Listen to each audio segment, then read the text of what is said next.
Good evening. We are Coping Life Talk or even Misery to Mystery. This is about life. And life is sometimes surprising us with sudden changes. And I remember how 4 years ago, Karen Gibson, who is today our guest, hi Karen, you Hi, good remember morning. how you suggested the title Coping with Sudden Life Changes? And this is how we started a group at Francis Street First. And it was a large group of people who wrestled and wanted to find questions about how to cope when life suddenly takes a turn that we are not ready for. Life always surprising us. So today we are together, and as always, our co hosts are Candy Sheehan. Hi, Candy. And Scott Kiddle. We Hi started there. this program and always talk about new skills of coping, because coping is the skill that many skills that we need to constantly work on. So Karen Gibson is an amazing mother, and today we will be talking about the power of a mother's love. And the questions that we will discuss today are: what can you do when life goes out of control? Many shades of fear, self care in the midst of uncertainty, and how to be grateful with so much sadness around. And of course, we will have more questions to ask today. Karen, please introduce yourself and welcome to our podcast. Well, hello, and I'm amongst friends. Dr. Lydia is my pastor. Scott, her husband, is a good friend, and my grandson occasionally comes over and does yard work Yeah, for that's the true. And And we wonderful just before we talked do pastor. today again, about him. Yeah, and the grass will grow again. And Candy is my sidekick at church, so I just feel so comfortable being with you all. I'm just a person who is a congregation member in our church here in St. Joseph, Missouri, and I've been a lifelong member. They brought me as a baby and baptized me, and I was married there, and it is my home church. So I'm just very grateful to be able to share this topic tonight. I don't think that I'm any more of a mother or a special mother or a grandmother than so many people out there, but we have been thrown into unusual times over the past 2 years with the COVID. Just this evening, I took my daughter over to get her COVID booster shot, had an opportunity to talk with the pharmacist there, and just a very short conversation with a very nice lady who administered Jamie's shot shared with me that her mother passed away from COVID and that she also has a daughter who had brain surgery, very serious brain surgery down in Kansas City. And that was just a very short conversation. So, there's people out in our community that if we spend just a moment of opening up and saying something as an opening statement, they have a story to share. I have a story to share, but there's so many other people out there that have wonderful stories to share as well. Thank you for this. And I know that the reason we wanted to ask you so many questions today, Karen, is that first of all, you went through at least six very difficult, very scary weeks. Could you share about it? What happened? How did it start? Well, Jamie has had a lifelong condition with epilepsy, many surgeries and many procedures along the way. And she turned 40 years old during this. So it's been a long journey for Jamie and our family. But she was vaccinated along with the rest of us. But in July, if you remember, there was a lot of this Delta COVID going around. And then we heard about breakthroughs. And we thought, how can this happen? We got our vaccinations, but now they're talking about the COVID Delta breakthroughs. Jamie had one of those she was diagnosed having to go to the emergency room July 26th. So it never got into the respiratory. It was a very high fever up and down, and she got through it, but she lingered and lingered. And we thought, this is that COVID fatigue they talk about, the long haul. And it went on week upon week and just could not quite snap out of it. One day she would be a little better, the next day have a little bit of a setback, but hoping that we saw a slow upward climb of progress. September 12th, however, was a day of reckoning for all of us. She basically went into a semi conscious state. It was a Sunday, of course. What do you do on a Sunday? You call the ambulance. She was taken out to the emergency room, and Pastor Lydia even came out there to be with Glenn. Because, you know, when you go into the hospitals now, it's one person per patient, one family member per patient. Very good reasons for that as well.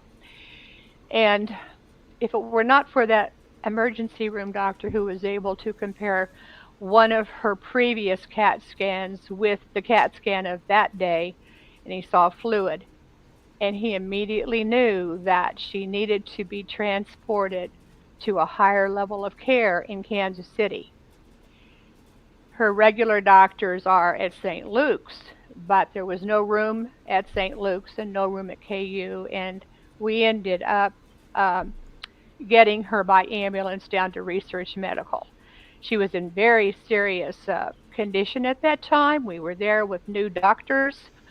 Our doctors were across town, but you know, we were grateful. We were grateful that we had a hospital that would accept her, and it was a level 1 neurology trauma hospital as well. So that began our journey. We ended up with a very competent and he was very self-confident neurosurgeon. And one thing he said is I was trying to, you know, express if we can get across town to St. Luke's, we need to do that. And he says, maybe this was meant to be. And I go along with that to this day. Maybe it was meant to be because she got excellent medical care there. She had to have antibiotics from the beginning. Could I Blood ask you a tests question, around the Karen? clock. Yes, I wonder because to me that is such a huge issue. You felt very safe with her doctors, the ones she'd had for years. And what yes. made you come to the point where you could just say, okay, it's not exactly what I wanted, but how were you able to transfer your trust to someone new like that when you honestly didn't know him? And I'll turn off my mic and listen. Well, also the situations, if you remember back at that time, hospitals were filling up. Uh, we were grateful that we had a hospital with competent people and a neurology ICU where she could have a bed. We also heard that patients were being transferred there from out of state. We heard from the hospitalist doctors, as I expressed to them, well, we're old. Her mom and dad here are 75 and 73.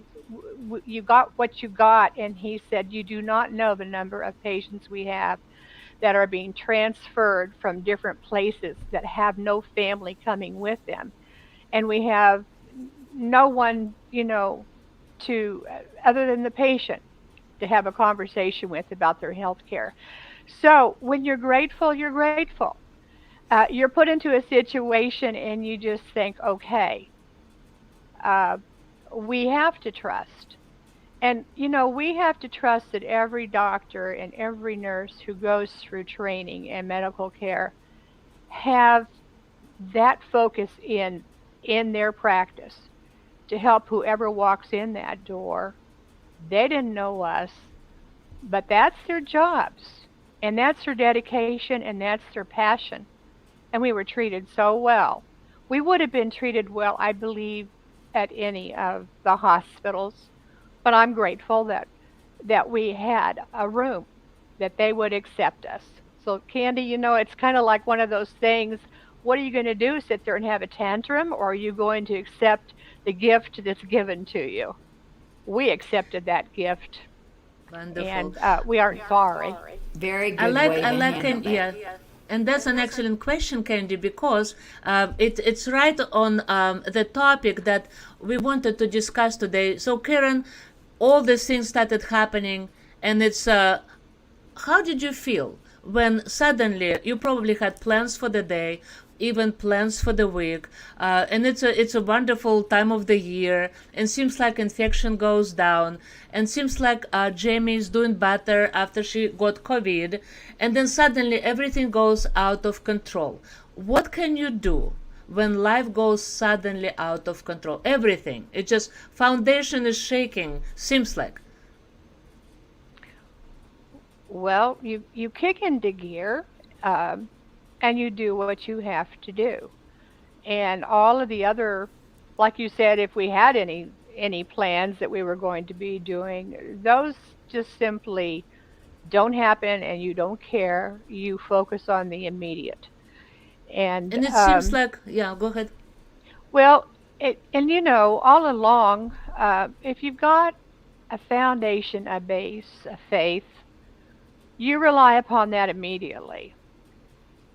You start calling your friends and you start asking them to pray for you. And we did all of that. And you were on that journey with us. All of you were on that journey with us, praying.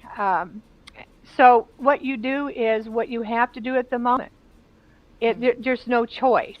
I ran into the Hoppers at Walmart, and I think they had been watching the daily prayer focus that our church broadcasts Yeah. Monday through Thursday, and they follow our daily prayer focus, and they're good people in our community and good Methodist uh, congregation members, and had been in our church as well.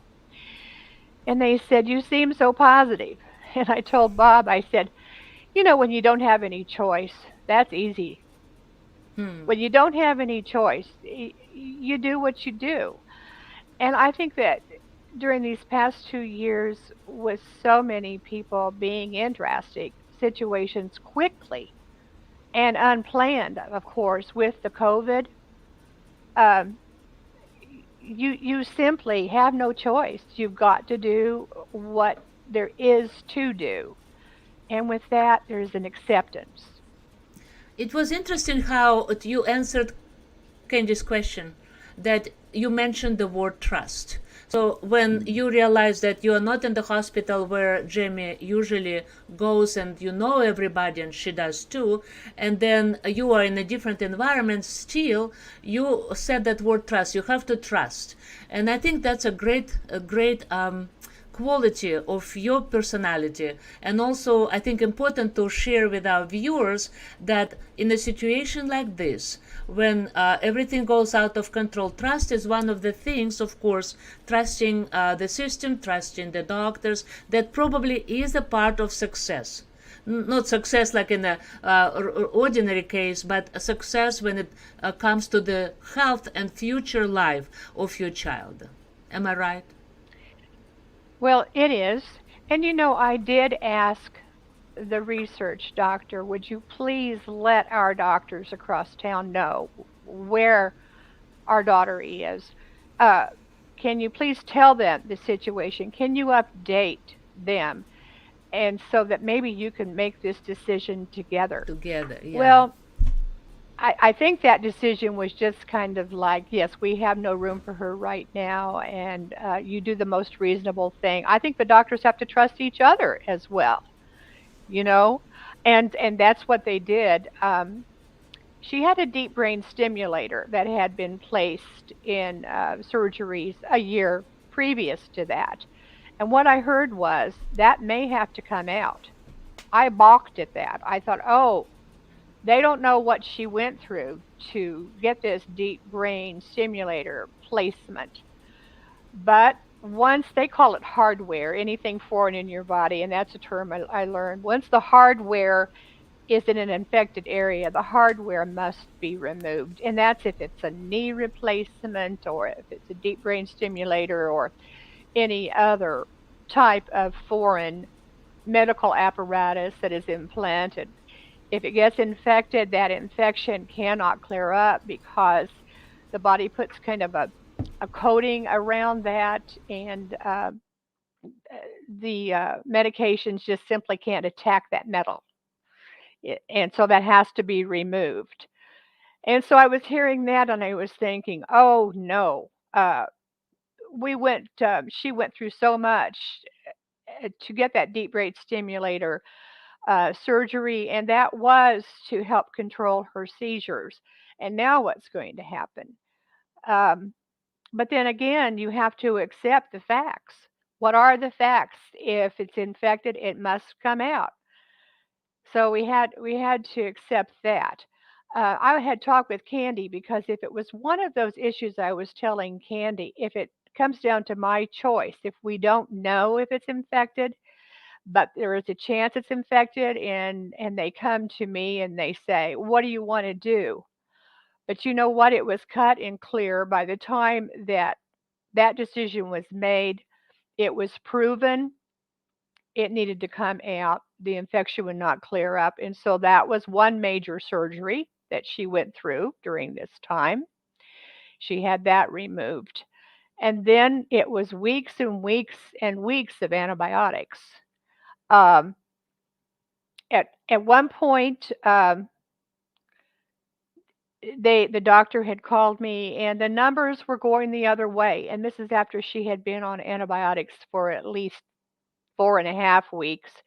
And now the numbers are going the wrong way again on the cultures. And it's kind of like, oh, he says, we have one more thing we can do. And I said, well, at least you have one more thing you can do. What is that? And he said, well, if the numbers don't head the right way again, we can introduce the antibiotic directly into her brain because she had an external shunt that had been installed in her head, which was a very small drill hole with tubing that drained into a collection bag, and that was a temporary shunt. And they could, through that entry hole, they could have introduced the antibiotic directly into the brain. And I thought, oh my gosh, that sounds drastic to It me. does. But what I told the doctor is at least you have one more option if you have to do that. And I was thankful there was one more option. Along this, you with your family members, you have to be grateful for anything, any positive thing that they can give you. And but grateful that they did not have to do that, that within 3 days the numbers headed the right direction. And you know, they were eventually able to clear the infection up, which was the miracle. She had two bacterial infections.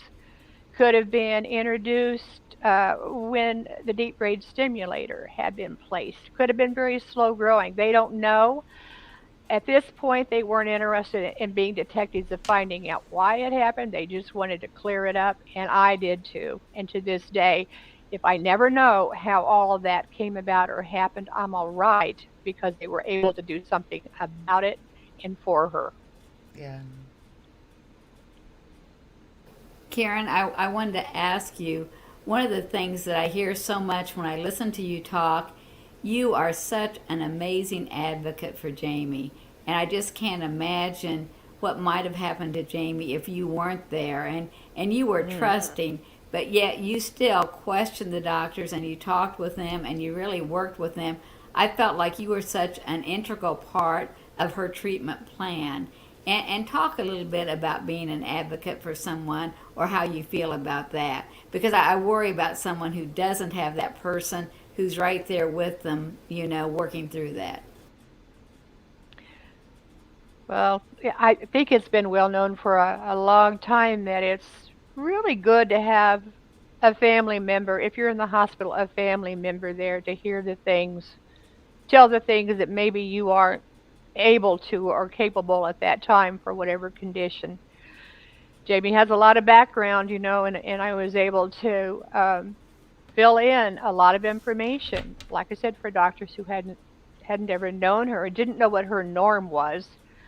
Um, as far as they were concerned, she could have been lethargic and just laying in a bed all the time, and that's how she presented at the hospital. But I kept trying to tell them, no, this is a girl who's unique, yes, but she's an ice skater. She's a horseback rider. You ought to see her swim. She's a mermaid. And they're looking at this really low in health, fading person in a bed, not knowing what she's capable of doing. And I just kept expressing, no, you've got a unique person here, but she's always been a fighter, and you have to, you have to speak up and let them know about your individual so that they can care for them in the best possible way. So being an advocate, I don't know, I don't know any other way to be, I guess, for Jamie. And I have to watch myself, because if you hear me say, we have new medication to take, no, I got to quit that. I don't have to take the medication. Jamie does. Or we had surgery. I no more had the surgery. So I got to watch myself when I do that, because I've been on this journey with her so long. Suffering And with the that's medication or the surgery consequences, right? Yeah. right. And you touched very, very important issues here, Karen, and I want to get your attention for a second to that many shades of fear, because what I heard was that at one point she already has 2 bacterial infections, which is very serious by itself. But on the top of that, she has neurological condition. Her hardware that in the brain got infected and needs to be removed. And suddenly, antibiotics stopped working. So it seems like it was a reverse process. And at the same time, this is one fear already huge. How do you deal with this? Being in the hospital day and night, your husband, your son go there all the time, and it's not here, 5 minutes away from home. You drive every time 70 plus miles one way. So just thinking about driving and having that fear, what is today I am facing, what is my daughter is facing. This is one thing. But another thing what I hear is very significant. How we see doctors treat patients. They treat them medically very highly professional, but sometimes they see the person who is ill, and it becomes kind of like an object of their medical attention and the treatment. What I heard, and that's what I think Candy said, the right word, advocate, you got the attention that it is a very unique person. She loves horse riding. So I just thought for a second, goodness, you were able to turn doctors' attention to a personality, a character, a beauty in your daughter. So this fear that suddenly you can see that, wait a second, my daughter is not just a patient. She is a beautiful person. It has guts to address that. So tell us about all the fears that went through your head and through your heart at that time. Well, yeah, there were a few times when I was frightened. I shared with Candy one in a text. I was driving back from Kansas City that I'm frightened. And I really meant it, Candy. That was like probably my lowest time, when she had gone into semi-consciousness after another one of her surgeries there, which they had put in a permanent shunt. They had determined by letting her be for a day and a half without a shunt, and she went into the semi-conscious state, that she needed it. The ventricles had been damaged or were not functioning properly because of the infection. But my goodness, you said, how did I do all of that? I'm grateful the hospital had rules, to tell you the truth. During the COVID time, hospital has more rules about the visitors and the patients. And so you could not get in the hospital until 8 o'clock in the morning regardless. And you had to be out of the building by 8:30 regardless. Otherwise, I think probably I would have felt compelled to just kind of drag around and try to sleep in a chair 24 hours or whatever. No, they had rules, and I was able to then leave, come home. I've got grandkids at home. I was trying to cover the bases for. They're teenagers. And so I didn't have to have a babysitter when they came home from school, but certainly to be in the house, uh, just the security of a responsible adult in the house for them, I felt was important. Yeah. Um, Erica drives, so I mean, if she needed groceries or anything, she could do that. But I just felt, that for their well-being and their safety and peace of mind, they needed somebody that they could count on to be at home during the nights. So I'm really grateful that the hospital did have rules. Glenn and Garth did go down and get a hotel room together. I tried to stay there one night, slept on the sofa, and that was the worst sofa bed. And I said, no, getting a good night's rest is important for me. That self-care for me was to go home and sleep in my own bed and get a good night's rest so I could face the day. The car, I think, memorized the trip down. Uh, it, I knew exactly which lane to be in at what time and all of that. It, yeah, that road became pretty common knowledge. However, that was also an experience of seeing a truck on fire. Um, I was heading home one evening, and there was a truck with a trailer being towed, highballing it, coming right at us, coming the wrong way, and then passing on the side lane and whizzing by me. And I thought, oh, I'm so lucky there was not an accident. What in the world is going on? And then on the other highway, all the sheriffs and the lights. So somebody had stolen a truck and was driving about 100 miles an hour, coming at us all going home.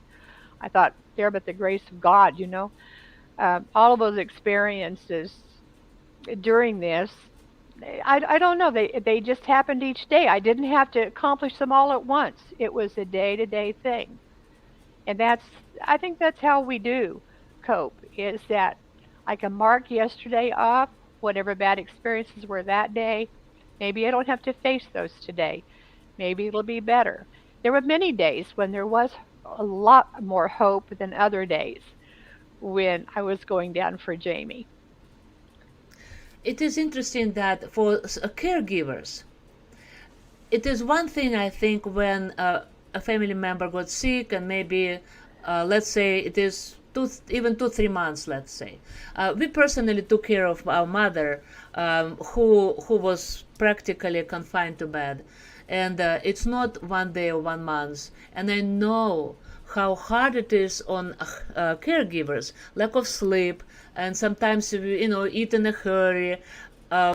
So still you have your daughter for a long time, that you practically from her birth took care of her, and then now you have your grandchildren. So the way you describe driving home, and it's thank God for the hospital rules, but you think of the children now, because how are they? Did everything go well? Are they safe? So you don't want to leave them for the night. So you constantly, that's what they call a sandwich generation. And you usually it's like children who take care of, like Scott and I, and my sister and her husband, of parents, and also having children and grandchildren. You are different, because you are the mother, grandmother, and you take care of the daughter and your grandchildren. So self-care, you mentioned already some, that good sleep. What else? What is another coping mechanism? You said day after day. That's also very helpful. What else can people do to not having a burnout? Well, it was nice when Glenn, my husband, and Garth, my son, would trade off and give me a day off. That was really nice.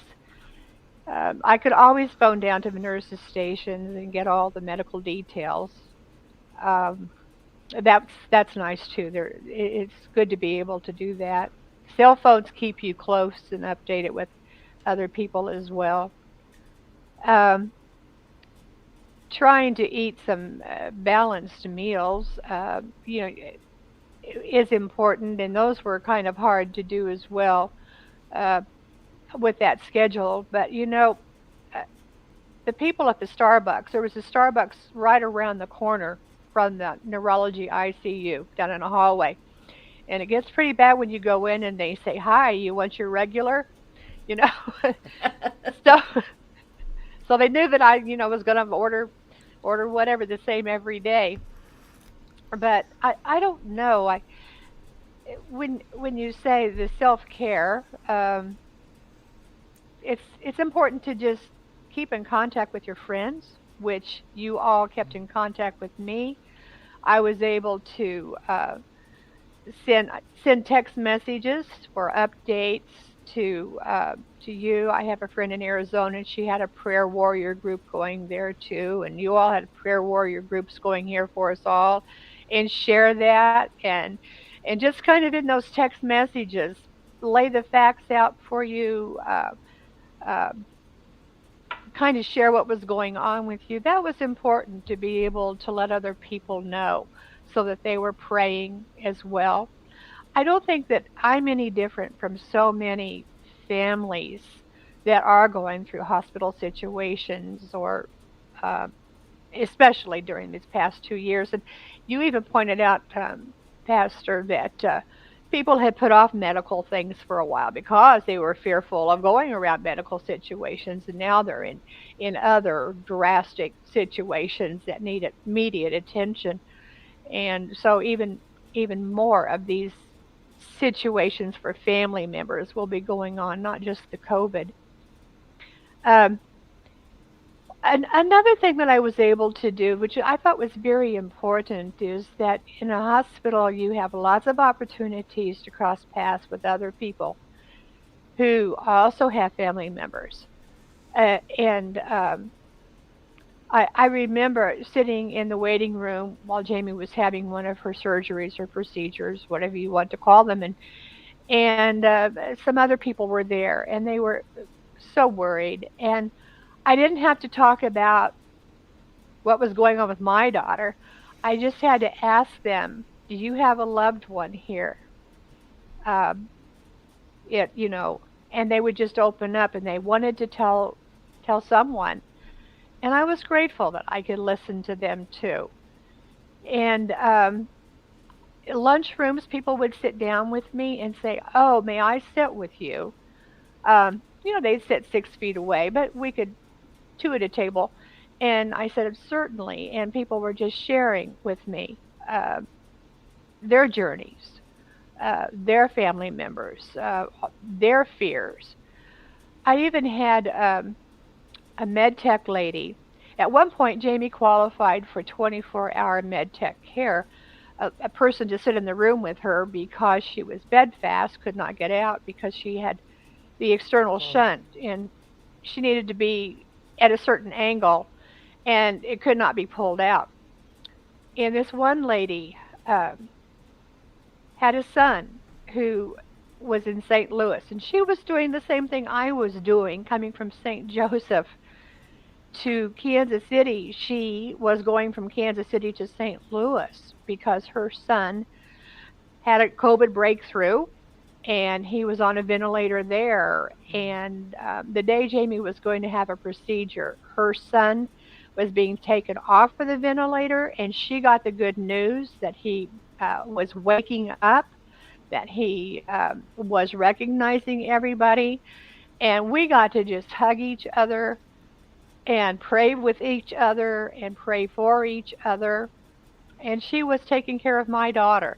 And that evening, when she was going to get off of her shift, she was going to make that long drive, longer than I have to make, down to St. Louis to be with him. So I had so many opportunities to just be with people that I never would have been able to meet or listen to their stories. And I was glad I was able to be there to do that. Yeah, and it's important because one of the skills, coping skills, is to be around people as much as possible. And I see that Candy and Scott both have questions. Who goes first? Okay. Scott, you go first. Oh, okay. Karen, I'm reminded, just based on the story that you just told about sharing your experience with another person and vice versa.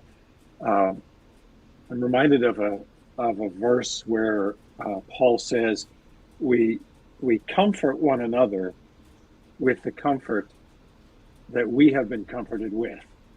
Yes. And that just reminds me of the in community, how we share suffering together. We share how God took us through a time of suffering or tribulation, and others receive encouragement from that or comfort from that, or we receive encouragement or comfort from that other person. Just a beautiful part of our faith and just the human experience. That is correct. Um, I love that scripture, and when you said that, I do recall that, and it was wonderful just to be able to hear their story. Somehow, yeah, somehow I'm sure that I received more than they did just by listening. Mm, Scott, I really do feel yeah, that yeah. that did help me. Thank you for bringing that up. It's such a rich thing to sit across a table from someone and have them share their suffering, and you realize, wow, you're just like me. I'm just like you. Mhm. We're all of the same flesh and blood. We face adversity in life, although maybe your adversity is different than mine, but we both know how that feels. That's Right, beautiful. right, it is. That's kind of goes along with what I was thinking also, because you're listening to people and talking to them and sharing experiences, and yet you were able to keep your balance. You didn't get too up or you didn't get too down. You kept a balance and just faced what was to come. How do you keep that balance in your life without reacting either hysterically one way or the other? I'm very curious how you kept that. I don't know if balance is the right word, Karen, but do you know what I'm talking about? You were solid. You just kept The on a, grounding. yeah, you were very grounded, it seems like.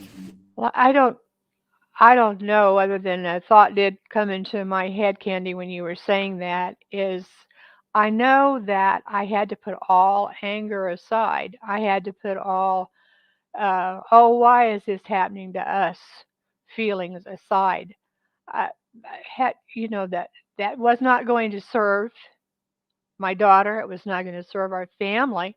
So that was really necessary to put any kind of poor us, uh, poor Jamie, or it's just like we got to get through it. We just have to get through this, and um,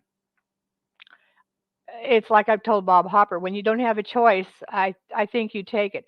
Maybe you do have a choice. Maybe you can decide to unravel, fall to pieces, jump up and down, go screaming about the world.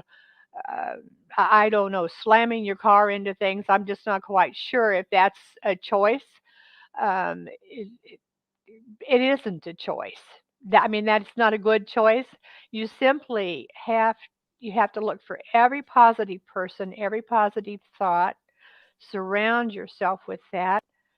I unfortunately had one person in my life that was not positive, and I had to cut contact with that person for the time being. And that was the only way that I felt that I would have enough energy, enough focus and everything. It's like don't even go there with that situation. Try not to think about it. Just go on. But I had to cut contact with any negativity and anger. There was no Absolutely. moment for anger. And this is one of the very important coping skill you just talk about. It is knowing when and how to set up boundaries. And this is very important for self-care, because what you just brought up, that if somebody is negative and it affects your sense of well-being and confidence and hope, and does not help you to deal with your fears, natural fears and anxiety for the future of your daughter, then the best way is to set up boundaries. And so that's what you've done. And I think it's an important skill that you have. Not everybody has it, unfortunately. Unfortunately, we kind of fall into this habit of, well, I just swallow, and I don't want to ruin the relationship. But sometimes it's just important to put it, period. No, I cannot take it, and I will not take your calls, and that does not help me. So I think you've done the great thing. And also the anger, because otherwise negativity maybe generates in you that anger that you try not to feel and experience. So thank you for sharing that. So also you talked a lot, not a lot, I think it's not even enough yet, but you brought up your interactions with people in the hospital. And could you say more? What did it do to you when people shared their stories? Scott had a similar question, but can you give us examples of like this woman who was sitting with your daughter? So anybody else, maybe other examples of people who shared with you. What did it do to you when you compared your case? Like Scott says that it just, I don't even see myself yet. How would I deal with a situation even close? But you were able to be kind of very calm and listen to others instead of just saying, wait a second, I have a lot on my plate, I don't have time to listen to you. So how did you do that, and who did you meet? Well, I met the family member of a young man at 22 years old who'd had a stroke. And long way back for that young man. I was, able to just listen to that family member,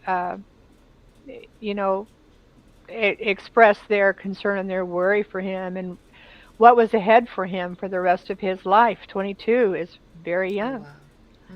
Wow. One of the caregivers was from Haiti. And that was a time when we were seeing a lot on the news about the Haitians and the troubles. And she was able to speak to me about her concern for some of her family back in Haiti. She had been in the United States for a while, but she made the statement, but not everybody can come here to America. And they need to keep what they have and not be refugees and wandering around. That was her concern for her country. Yeah. That was one concern. There was another person in the neurology ICU where it was their aunt, and everybody was saying goodbye to her. And they had to come into the hospital one at a time. They couldn't go to her bedside as a group, supporting each other. And so they would have to check in, then check out, and another family member would come. And it was her turn to say goodbye to her aunt. And it was very difficult for her. And she was able to just express her sadness and what her aunt had meant to her all of her life and how it was going to affect their whole family. My goodness, so many times that I would be sitting and over the loudspeakers, there would be trauma in the ER, and you would sit and pray. You don't know who that person is. You don't know the situation. There's a helicopter pad outside of the hospital, and helicopters would fly in with people. And when you saw a helicopter fly in, you had an opportunity to just pray. You don't know what the situation is, but they wouldn't be coming in a helicopter if it weren't drastic, I don't think. People in the parking lots, in lawn chairs back in September and the beginning of October, they would gather in the parking lots and set up their lawn chairs for their vigil for their family member that was in the hospital in serious situations. And I was walking towards them, going to my car, and I said, "You've obviously got someone that you love very much that you're so concerned about." And they spoke about the car accident that their loved one had been in a young person. Uh, There's just so many opportunities. Um, if you just even say hello or I notice, you have a worried look on your face. Are you worried for someone that you love? I don't know that just being able to be present. Pastors Scott and Lydia, you know that you do go on hospital calls and how important that is to hold the hand of someone. And Lydia, you were able to show up twice for Jamie, and I warned you. No, it's COVID. Be careful. Don't go into the hospitals. Don't jeopardize yourself. But in you march anyway. And Jamie so appreciated when she got to rehab. She appreciated your visit, and she told me that the pastor had been there, and she smiled and she was so happy that you had done that. And you were there when she was in the ER before she was going to be sit down. Those things are so important. People to people are just so important. Um, I said on a prayer focus, you all are going to get very tired of my saying my daughter had a miracle. My daughter did have a miracle, and I need to share that. And I don't know if she qualifies for a Vatican miracle or, you know, let's certify it was a miracle and give you 20 years to prove that that was a miracle. I know in my heart my daughter had a miracle, and it is wonderful. Um, when Glenn had gone down on a day that I thought she would still be semi-conscious and probably never come out of that state from what I was observing and being told from the previous day of being with her. And she opened her eyes and she looked at her dad and she said hi. And he actually put me on the phone with her. I was home alone and the dog was here. The kids had gone to school. And I just had a full release of praising God, crying. The dog thought I'd gone berserk. Dog was worried for me, I'm sure. But that was such an experience. And I had said everybody should have an experience like that, but I don't really mean it because that means that if you have that experience, your loved one has to go through a terrible situation. And none of us want our loved ones to go through a situation where you feel so compelled to just, I mean, completely lose yourself unto God and praise Him for the wonderful miracle that He has given to your child. I'm sure that we've all had our own situations in our families, where we have been grateful when things have turned out. I don't know. I went beyond grateful. I had I had a spiritual experience on that morning, and I'll never forget it. Yeah. And I would like to share that, but I don't want to bore people forever and ever. But my daughter did have a miracle. You will never bore people with this. Go ahead, Candy. Well, the thing I was kind of curious about, because, I've known Jamie for as long as I've known you, truthfully, I think. Hmm. Does she know that it was a miracle? Does she know how seriously ill she was? Or does she just think, I know she must have been so tired of being there. That I know. And I know she wanted to come home. But does she realize it's a miracle that you're going to get to go home? That just gives me chills. And I wondered how she felt about that. But she realized how weak she had become, and even now, as she's gaining back her strength and healing further, she'll say, "How many surgeries did I have while I was there?" And I said, "4." Oh, she'll go. uh, at one point, she doubted that she would ever ice skate again. And I said, "Oh, come on now. You're Jamie. You're going to ice skate again. It might take you a while, but it's going to happen for you." Well, today we did our leg exercises that she got from her physical therapist yesterday. And she and I both laughed. Boy, we sure need these. Um, in 3 weeks of being home, she has gained some weight back. Um, she can go up and down. We have 19 stairs on our home, and she's going up and down those constantly, um, making such a comeback. And that's a miracle, too, really, when you think that God places in our bodies the ability to come back from extreme situations. That's that's a true miracle in itself. I think that she realizes how ill she was. Part of that time that she was extremely ill, she was semi-conscious or not conscious, um, and she got pretty tired of it. But when she did get up out of that ICU bed, and she realized she needed two people on each side to help her stand, and then she needed a walker, and the next week she needed a cane, and then the cane was in her way, so she threw the cane, to the side, and making her come back with her endurance and her strength and everything. I think that she did realize how close she was. Um, I think she's happy to be home, and that yeah. And the wonderful thing about it is she is on some new medications, and she did have a little piece of shunt removed from her brain that was in there from 11 months of age.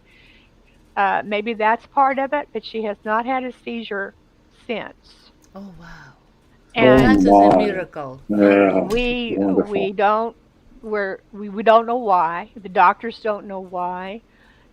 What is it? We're accepting it. Her neurologist says, "Let's take it. Let's take Yeah. it for whatever. Let's keep her on the med she's on right now. Let's just see how it goes." Um, if that happens, that's just another miracle.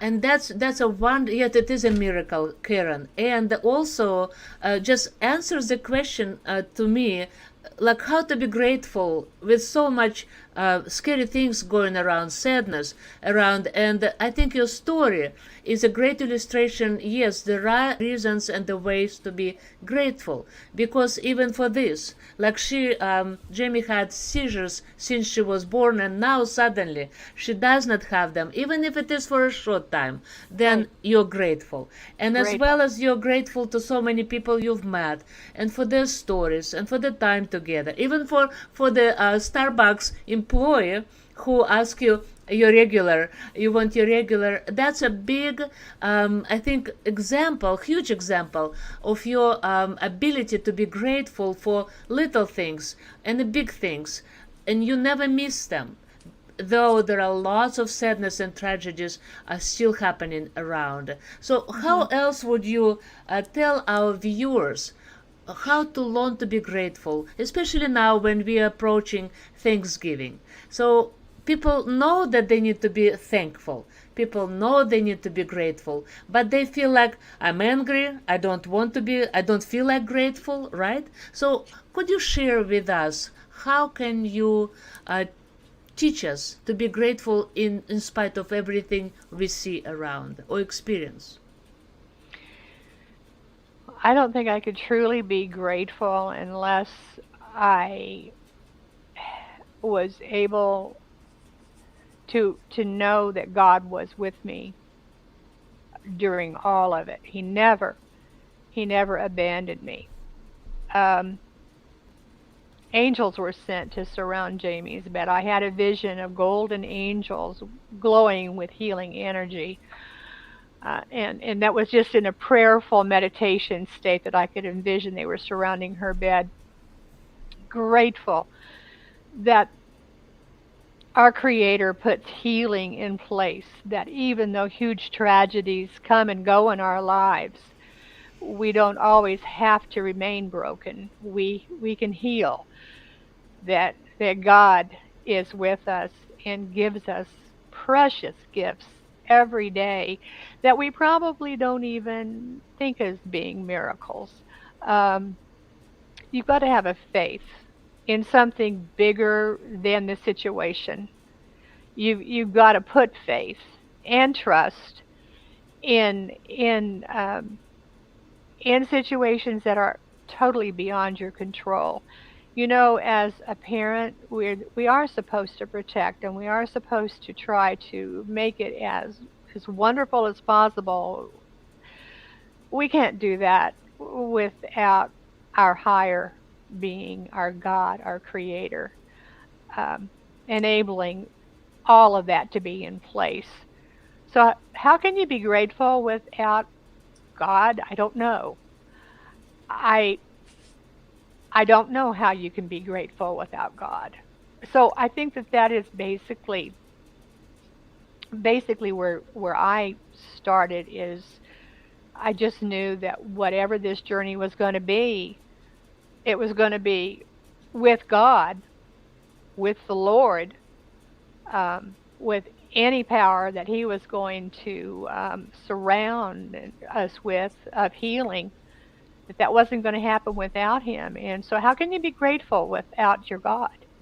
I don't That's think that you amazing. actually know gratefulness unless you know that you have Mm, God mm, there. I think what you just said, that is a secret of the power of your love as a mother. So your faith in God, who is able to perform miracles even when people do not see them, and you're able to see miracle in your daughter's healing, and we do too, because your story convinces us that yes, miracle did happen and is happening and will happen in your family because of your faith, and that's your power. And I wish all mothers have this power, and some, as you said, they do, but They sometimes do. many women don't know they have it. And I think if they maybe discover that core within themselves, that faith, that will lead them and guide them and give them hope when some really difficult cases or events will take place in their lives. Thank you, Karen, so much. Anything else we want to ask Karen at this time?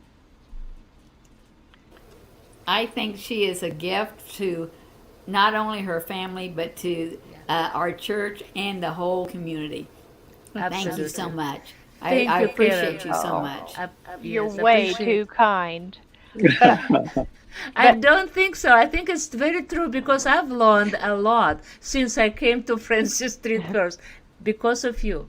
mm. oh, everybody has contributed to that wonderful church. Absolutely. But there is one more thought that I do want to add.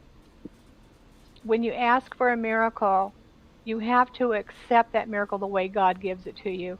It can't Okay. be a designed by you miracle. Yeah. You ask for a miracle, you pray for a miracle, and however it is given to you, accept it and then be grateful. Yeah. Yeah. Absolutely. Thank you. So we need to accept the miracles and they are real. Thank you so much. And we will continue praying for Jamie's full recovery. And I hope we will see her skating and riding a horse. Thank you Huh, very much. Thank Thank you, you. thank you. Karen. Wonderful. God Thank bless. you. Thank God you. bless. God bless you all. God bless you all.